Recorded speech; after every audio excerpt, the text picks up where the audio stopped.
24 दिसंबर 2024 हमने इस माध्यम हमारी रील के माध्यम से बार बार ये मुद्दा उठाया था कि सोसाइटी की कमेटी जो है वो एक ज़मींदार है, नए ज़माने के नए ज़मींदार। और इसके बारे में हमने हमारे जो होम मिनिस्टर और कोऑपरेटिव मिनिस्टर है उनका ध्यान दौरा था और उनको लिखा भी था। तो ऐसा लगता है कि कहीं ना कहीं भगवान ने हमारी सुन ली है।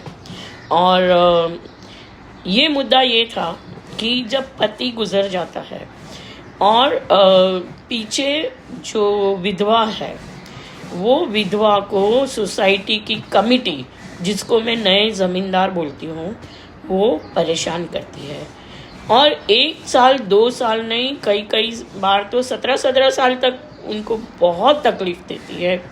और वो बेचारी कुछ नहीं कर सकती, क्योंकि मोस्ट ऑफ द टाइम वो फैमिली देखती है और वो जो समाज है उसके अंदर एक्सपोजर नहीं होता, कानून का उसको कोई ज्ञान नहीं होता और वो बेसहारा हो जाती है। तो इस मुद्दे पे मैंने ब्लॉग्स भी लिखे। वो ब्लॉग में भी हमने अमित शाह जी का ध्यान दौरा था, उनको ट्विटर के द्वारा, उनका तो ब्लॉग्स के द्वारा, उनको पोस्ट के द्वारा उनका इस मुद्दे पे ध्यान दौरा था कि सोसाइटी, एक सोसाइटी नहीं कई सोसाइटियां हैं। और होता क्या है, इन वीडियो से ऐसे तकलीफ देके आधे भाव में वो लोग प्रॉपर्टी खरीदने का दबाव डालते हैं। ये प्रॉब्लम है। Widows are therefore helpless in front of the committee members. If there are any educated member, good people in the society, they usually help. Even secretaries sometimes they help. But then if there is no such genuine advisor, then widows are at peril. So this issue was raised from time to time by me, Shruti Desai and company, and now it seems that Bombay High Court has put this controversy to rest in the matter of Bhima Nagar Cooperative Housing Society versus Divisional Joint Registrar and others.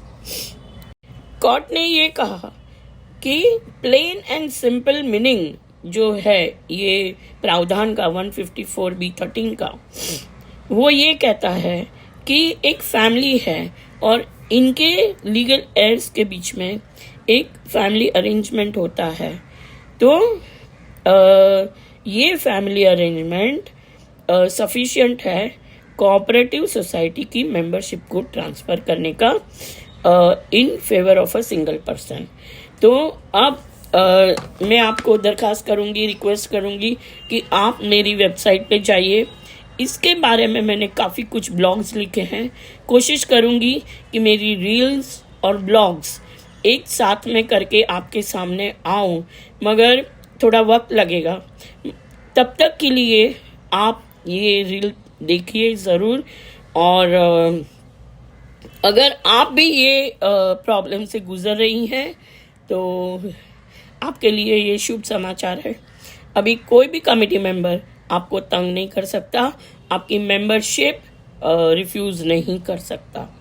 मैं तो ये कहूँगी कि अगर कोई committee members committee इस तरह से खुद के मेंबर्स को हैरेस करती है तो उसके सामने भी क्रिमिनल प्रावधान होने चाहिए, तो ही ये स्टॉप होगा। जय हिंद।